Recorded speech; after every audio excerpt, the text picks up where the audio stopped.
दोस्तों, इससे पहले वाले वीडियो में हमने 3 कंपनीज़ के ऊपर डिस्कशन किया था जिनके क्वार्टर 4 के रिजल्ट्स काफ़ी अच्छे आ सकते हैं और क्यों अच्छे आ सकते हैं उसको लेकर हमने यहाँ पे चर्चा की है डिटेल में। अगर आपने इस वीडियो को देखा नहीं तो आप इसको देख सकते हैं। निफ्टी के ऊपर भी बातचीत की आज के मार्केट को लेकर। अब दोस्तों डिस्कस करते हैं कुछ ऐसी कंपनीज़ को जिनके स्टॉक्स आज के दिन काफ़ी नीचे गए हैं, काफ़ी बड़ी सेलिंग हो चुकी है, काफ़ी बड़ी बिकवाली हो चुकी है। इंपॉर्टेंटली यहाँ पे काफ़ी बड़ी न्यूज़ भी आपके सामने रखना चाहूँगा जो कि आपको देखना काफ़ी ज़रूरी है। तो स्टार्ट करते हैं पहली कंपनी से जिसका नाम है मोबीक्विक। तो काफ़ी क्विकली गिरा। आप देखोगे तो 8% के साथ में स्टॉक आज नीचे आके बंद हो चुका है। तो टेक्निकली मैं आपको पहले डिस्कशन करके बताऊंगा ताकि आपको ये बताओ कि हर एक कंपनी अच्छी नहीं है, हर एक कंपनी का स्टॉक किसी भी प्राइस पर लेना सही नहीं है। और जो कैटेगरीज हम डिस्कशन करते हैं कैटेगरीज को लेकर कि लार्ज कैप की जो कंपनीज होती है, उसके बाद में मिड कैप कंपनीज होती है, उसके साथ में स्मॉल कैप कंपनीज होती है, फिर आती है अपनी पैनी कंपनीज या माइक्रो कैप कंपनीज या लॉस मेकिंग कंपनीज जो कि हाईली रिस्की कंपनीज होती है। तो वेटेज होना चाहिए लार्ज कैप कंपनीज में ज़्यादा, मिड कैप कंपनीज में उससे कम, स्मॉल कैप कंपनी में उससे कम, और जो पैनी कंपनीज होती है उसमें सबसे कम। और इस कैटेगरी के लिए मैं आपको एक फंड बता चुका हूँ जिसमें का मतलब इंडेक्स है अपने इंडिया का, माइक्रो कैप का 250 का, तो उसको आप देख सकते हैं जो मैं आपको काफ़ी बार बता के चलता हूँ। देखो, लार्ज कैप में लार्ज इन्वेस्टमेंट करना इसलिए इंपॉर्टेंट है क्योंकि आपके पास में हो सकता है अभी बजाज फाइनेंस हो जिसमें ज़्यादा बहुत अच्छे पैसे नहीं बने बट एटलीस्ट आपके पैसे डूबे नहीं। वीबीएल है, रिकवरी के साथ में भी चल रहा है, और भी काफ़ी सारी कंपनीज है, बड़ी कंपनीज है जिसमें एटलीस्ट ऐसा नहीं हुआ है कि 60 70 80% के साथ में आपका पैसा टूट गया, डूब गया। अब ये जो कंपनीज होती है, इस तरह की जो भी कंपनीज होती है उसमें पैसे डूबते हैं, टूटते हैं, और जो भी ऐसे इन्वेस्टर्स होते हैं जिनको रिस्क लेना पसंद होता है उनके साथ में रिस्क मैनेजमेंट भी होना चाहिए, क्योंकि रिस्क लेते हो तो उसको मैनेज करना आना चाहिए। अगर मैनेजमेंट नहीं होगा तो फिर वो रिस्क आपको लेके डूबेगा, 60 70 80% पैसे आपके टूटेंगे और वो रिकवर भी आपके नहीं हो पाएंगे। तो वो चीज़ आपको ध्यान में रखनी है। तो ऐसी जो भी कंपनीज है जो हाई वैल्यूएशन पे नई कंपनीज आई है आईपीओस में, थोड़ा सा उसमें संभल के रहना है। मैं आपको बता चुका हूँ एक वेबसाइट कि गूगल पे आप किस तरह से चेक कर सकते हैं 2000 से लेकर अभी तक के आईपीओस, उसमें आपको 90% आईपीओस दिखेंगे नहीं, यानी कंपनी मार्केट से डिलिस्ट हो चुकी है। और जो 10% मतलब जो भी है वो निफ्टी के बराबर या निफ्टी से थोड़ा बहुत ठीक ठाक से परफॉर्म करे, बाकी मैक्सिमम कंपनीज अंडर परफॉर्म भी कर रही है। तो अभी देखो ट्रेंड इसका काफ़ी ख़राब है, स्टिल आज इसमें काफ़ी बड़ी बिकवाली हो गई काफ़ी अच्छे वॉल्यूम के साथ में, यानी यहाँ से स्टॉक और नीचे जाने के लिए तैयार है क्योंकि जो सेलर्स है वो अभी काफ़ी ज़्यादा हावी इसमें हो चुके हैं। अब क्या रीज़न है उसके पीछे का वो देखते हैं। सबसे पहले स्टॉक अभी 52 वीक के लो के आसपास आ चुका है क्योंकि आईपीओ लॉक इन एंड हो चुका है। अब लॉक इन एंड होती है तो जिसके पास में स्टॉक्स होते हैं जो लॉक इन पीरियड के अंदर होते हैं वो बेचता है। अब वो चाहे तो नहीं भी बेचे, चाहे तो बेच दे। तो लगा लोगों को कि चलो बेचना चाहिए, लिस्टिंग प्राइस से वैसे भी नीचे है, तो लिस्टिंग प्राइस से नुकसान हो चुका है, ऑल टाइम हाई से भी 70% का नुकसान हो चुका है। तो नुकसान में बेच रहे काफ़ी लोग क्योंकि कंपनी के ऊपर अभी नहीं है भरोसा इन्वेस्टर्स को, क्योंकि अच्छे रिजल्ट्स अभी कंपनी दे नहीं पा रही है। देखो रिजल्ट के हिसाब से अगर मैं आपको बताऊं तो रिजल्ट चलो ठीक है क्योंकि कंपनी लॉस से ये प्रॉफिट में आई है। बट देखो मार्केट के अंदर इतने सारे ऑप्शन है ना अभी, जो प्रॉफिटेबल कंपनी है, अच्छी कंपनीज है, बड़ी कंपनीज है, वैल्यूएशन 40 50 के आसपास है, या जो भी सेक्टर के हिसाब से अच्छी वैल्यूएशन है उसको लोग पहले देखेंगे, ना कि 137 पर किसी कंपनी को उठाएंगे और जो कि 14 करोड़ के प्रॉफिट के साथ में है और लॉस से प्रॉफिट में आई है। लॉस तो कितना ज़्यादा था, जिसमें एक एक 100 करोड़ का लॉस है तो 14 का लॉस प्रॉफिट मतलब आगे चल के लॉस में भी कन्वर्ट हो सकता है, काफ़ी जल्दी हो सकता है, कोई बड़ी बात नहीं है। सेकंड आप देखोगे ना तो यहाँ पे जो एक फ्यूल मिलना चाहिए स्टॉक को ऊपर लेकर जाने के लिए एफ की तरफ से, डी की तरफ से, वो नहीं है। प्रोमोटर के पास में 25% के स्टेक है, एफ के पास में 4 8 और पब्लिक के पास में 61। तो 61% का स्टेक पब्लिक लेकर स्टॉक को ऊपर तो लेकर जा नहीं सकती है, तो वो एक प्रॉब्लम है। तो ऐसी कंपनीज में ट्रेडर बन के रहे तो अच्छी बात है, इन्वेस्टर बन के रहना है तो काफ़ी जिगरा चाहिए और अमाउंट के साथ में रिस्क मैनेजमेंट आपका होना चाहिए, नहीं तो पेटीएम जैसी भी कंपनीज निकल आती है। नेक्स्ट कंपनी भी इसी तरह की है, ओला इलेक्ट्रिक। 7% के साथ में स्टॉक अभी क्रैश हो चुका है और इसके भी टेक्निकल्स को मैं आपको पहले बताऊंगा। 70% के साथ में स्टॉक अभी नीचे है, कोई गारंटी नहीं है अभी 150 पहुंचेगा नहीं पहुंचेगा, क्योंकि सिचुएशन इसकी काफ़ी ख़राब हो चुकी है। तो इसी वजह से मैं आपको बता रहा था इसमें टेक्निकली चीज़ों को देखें, और जब भी मतलब जैसे ये लिस्ट हुआ था तो गेन्स मिले थे, उसके बाद में कैसे इस गेन को हमने प्रोटेक्ट किया, कैसे हमने बातचीत की कि 100 रुपये पर स्टॉक है तो मान के चलो कि 75 रुपीज़ तोड़ेगा तो बेचेंगे। 125 पे पहुंचा तो इन्वेस्टर क्या करते हैं, 100 रुपये का स्टॉप लॉस मन में लगा देते हैं कि 100 तोड़ेगा तो अपना जो भी प्रॉफिट होगा उसको लेकर निकलूंगा। 150 पहुंचेगा तो 100 को 125 कर देंगे। तो ऐसे करके स्टॉप अपना ट्रेल होता रहता है, ऊपर जाता रहता है, और जैसे ही वेट होता है प्रॉफिट अपन लेके निकलते हैं। तो ये आईपीओ की स्ट्रैटेजी है, कोई कॉल नहीं है कि आपको मैंने बताया था कि ऐसा कुछ करो, प्रॉफिट को प्रोटेक्ट करो। जस्ट मैंने आपको स्ट्रैटेजी बताई थी कि किस तरह से आईपीओ खेलते हैं। जीएमपी अच्छा आ गया, लिस्टिंग गेन्स ले काफ़ी लोग निकलते हैं, जिसको चाहिए होता है कि चलो थोड़ा सा और देखते हैं, वो इस तरह की अपनी स्ट्रैटेजी अपनाते हैं। अब देखिए यहाँ पे क्या हो चुका है, इस कंपनी की जो सब्सिडरी कंपनी है उसको इंसॉल्वेंसी का पिटीशन मिल चुका है। इंसॉल्वेंसी मतलब दिवालिया, यानी पैसे ही नहीं उसके पास में।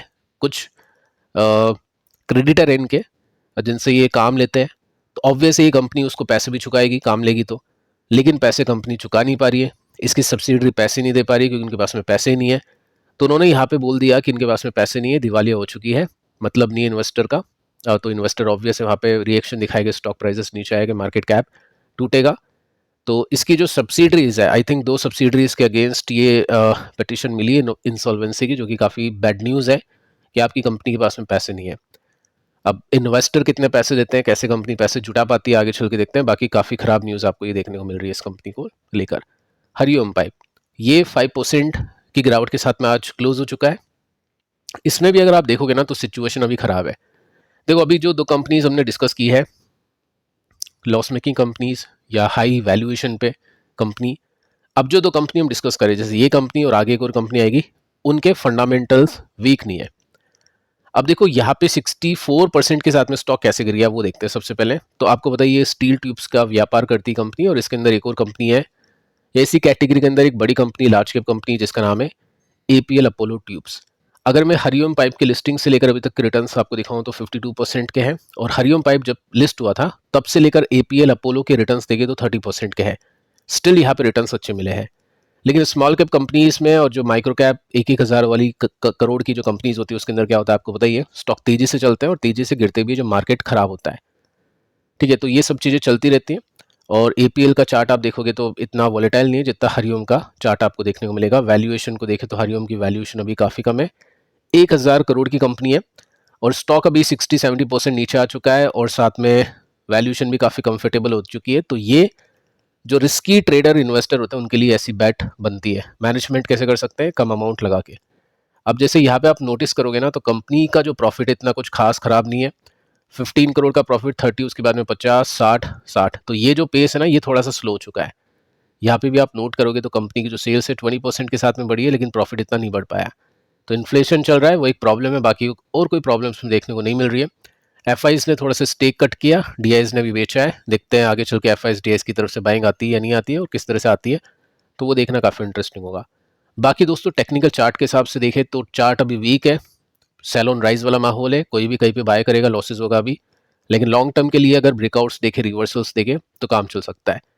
अब ऐसे जो भी कंपनीज होती है, स्मॉल कंपनीज होती है, हो सकता है इन्वेस्टर ने यहाँ लिया होगा, यहाँ लिया होगा, अननेसेसरी एवरेज नहीं करेगा वो, क्योंकि जब तक उसको रिवर्सल दिखेगा नहीं, जब तक वो देखेगा मार्केट को, ऑब्जर्व करेगा इस कंपनी के स्टॉक को। तो यहाँ पे देखिए अभी एक ब्रेकडाउन हो चुका है 450 का, और रिवर्सल आने के लिए इसको 450 को क्रॉस करना होगा पहले, और ये कब हो सकता है, नंबर्स को देखते देखते होगा ये जो भी होगा। बाकी स्मॉल कंपनी है, छोटा अमाउंट लगा के चलते हैं, न्यू लिस्टेड कंपनी है, तो उसमें इन्वेस्टर ठीक है डरते नहीं है, क्योंकि कंपनी के फंडामेंटल्स यहाँ पे वीक नहीं है। और कहाँ तक मतलब हमको यहाँ पे दिखता है ये इसका सपोर्ट, तो सबसे पहले हमने इसको यहाँ पे डिस्कस किया था जब स्टॉक को एक ब्रेकआउट मिला, ये रेसिस्टेंस पे स्टॉक टिका, उसके बाद में बड़ी तेजी निकली। तो 250 का यहाँ पे सपोर्ट दिखता है, तो ऐसे तो गिरावट अभी और बाकी इसमें दिख रही है टेक्निकल चार्ट के हिसाब से हम देख के चले तो।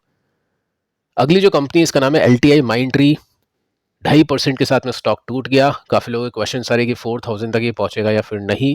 देखो न्यूज़ अभी क्या है वो दिखाऊंगा सबसे पहले आपको, उसके बाद में देखते हैं। देखो आपको बताइए, जब कंपनी का मर्जर हुआ है, LTI प्लस ये जो माइंडट्री कंपनी ऐड हुई है, तो क्या होता है, 2 कंपनी अलग अलग एम्प्लॉयज़ के साथ में चलती है, जिसमें टॉप लेवल टीम होती है, अलग अलग CEOs होते हैं, CEOs होते हैं, मतलब हम बोल सकते हैं मैनेजमेंट के अंदर काफ़ी लोग आते हैं। तो क्या होता है, जब एक कंपनी बनती है तो किसी को अपनी पोजीशन को सेक्रीफाइस करना होता है, किसी को नीचे आना होता है। तो काफ़ी लोग ऑब्वियस है, मतलब टॉप लेवल की पोजीशन पे हो गए तो उनको भी अपना मतलब सेल्फ रिस्पेक्ट हो गया या फिर और भी काफ़ी सारी चीज़ हो गई, उसको गंवाना पसंद नहीं है। तो काफ़ी लोग कंपनी से एग्जिट ले लेते हैं, कंपनी को छोड़ देते हैं, या फिर काफ़ी लोगों की पोजीशंस चली जाती है। अब जैसे यहाँ पे आप देखोगे ना तो अभी भी ये सब चीज़ें चल रही हैं। कंपनी के जो मतलब हम बोल सकते हैं CEO की रेस में, नेम आप देख सकते हैं, ये दौड़े थे बट ये हार गए, और इनको फिर COO रख लिया। ग्लोबल एआई टीम के रूप में। तो ये सब चीज़ें अभी वहाँ पे चल रहा है। सबसे बड़ी बात दोस्तों, ये स्टॉक गिरने के पीछे का ये रीज़न आपको सबसे इंपॉर्टेंट दिखेगा इसके अंदर, ये बज़ है। अभी ऐसा कुछ हुआ नहीं है, पता नहीं चला है कि फैक्ट है या फिर ये रूमर है। सिटी ग्रुप एक फाइनेंशियल कंपनी, बैंक बोल सकते हैं जिसको, यूएस में, और मतलब ग्लोबल है, ये इंटरनेशनल है। ये प्लान करिए कि आईटी कॉन्ट्रैक्टर को हम कर दें कट।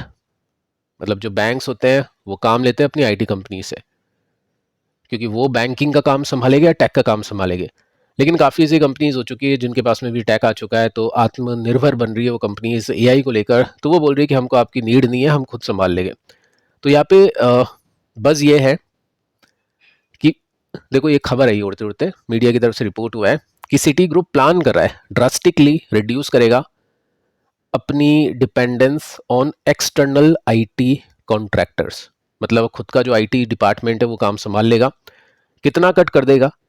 50% से लेकर 20% ये वर्क फोर्स यहाँ पे कम हो सकती है। तो काफ़ी बड़ी बात है, और इसकी वजह से ये जो LTI माइंट्री है इसको दिक्कत हो सकती है, क्योंकि ये इसका मतलब LTI माइंट्री का ये काफ़ी बड़ा क्लाइंट है, सिग्निफिकेंट क्लाइंट है। तो अगर ये आईटी बजट कम करेगा, कट करेगा, तो सीधा LTI माइंट्री के ऊपर इसका इम्पैक्ट पड़ेगा। अब ऐसा है या नहीं है वो पता चलेगा Q4 में मैनेजमेंट कमेंट्री के अंदर।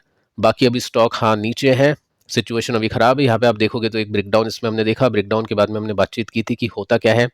स्टॉक एक बार ऊपर जाने की कोशिश करेगा, लेकिन वो जो सपोर्ट था उसी को लेकर अगर नीचे आता है तो खराब न्यूज़ है। तो यहाँ पे टूटा, काफ़ी गिरावट की एक्सपेक्टेशन की, वो अभी चल रही है। ऊपर जाता तो ठीक है, लेकिन ऐसा हुआ नहीं। सपोर्ट कहाँ पे है? डेफिनेटली 4000 हम बोल सकते हैं, और जो फाइनल सपोर्ट है वो 3800 है। तो 3800 टू 4000 का सपोर्ट अभी इसमें यहाँ पे देखने को मिल रहा है। अगर Q4 अच्छे आते हैं तो रिवर्सल और जो रिकवरी है वो भी हम इसमें देख पाएंगे। सो फिलहाल दोस्तों इस वीडियो में इतना ही। पिछले वीडियो को उम्मीद करता हूँ कि आपने देखा होगा, नहीं देखा तो आप इसको देख लेना। व्हाट्सएप चैनल पर आप जुड़ सकते हैं जिससे आपको वीडियोस के लिंक मिल जाए, क्योंकि यूट्यूब पर हो सकता है आपको दिखे ना। व्हाट्सएप चैनल का लिंक आपको मिल चुका होगा डिस्क्रिप्शन में और कॉमेंट सेक्शन के पिन कॉमेंट के अंदर। मिलता है अगले वीडियो में, तब तक के लिए बाय बाय।